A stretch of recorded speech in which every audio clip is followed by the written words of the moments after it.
5 years after Dad died, I started writing The Real World, which turned out to be a working name one summer.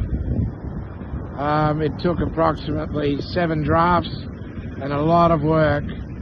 And then when Mum died, one of the last things she said was that she'd met Hans de Veers on numerous occasions.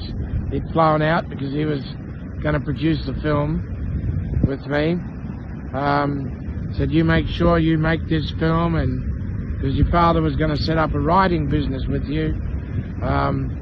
After, you know, like when I last saw him from Man from Snow River 2. Unfortunately, Dad died and we didn't get to do that, one of the dreams, but she knew that I'd been working on this show and I'd put a lot into it. And I was ready for it, and I'd also been working on The Fine Cotton Story before that with some amazing writers who I'd learned a lot from. So one summer was sort of on its way, and then Mum decided to go to heaven, unfortunately, at the time with cancer.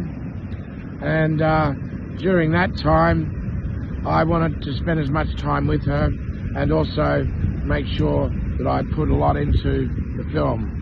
So all my finance, all my work and everything else was really focused on one summer, which at that point we'd get away. I'd just done a prospectus with Russell Crowe's project, Pacific Meltdown, and it was important that we went forward into the next stages. So that's a bit about before everyone got involved. Hans was involved for quite a few years, Mum was involved, and then John and Jeremy got involved in, you know, 2002, when it was already just about to go with the FFC and David Hannay and Hans and sold around the world. So, and I put all really my funds at that time also into the show because I knew it was going to be made. So, you know, I had a bank loan based on I knew I was getting the house, which incidentally I got persuaded that the first thing that John Hembrow said when Mum died was he won't be able to afford to stay in that house.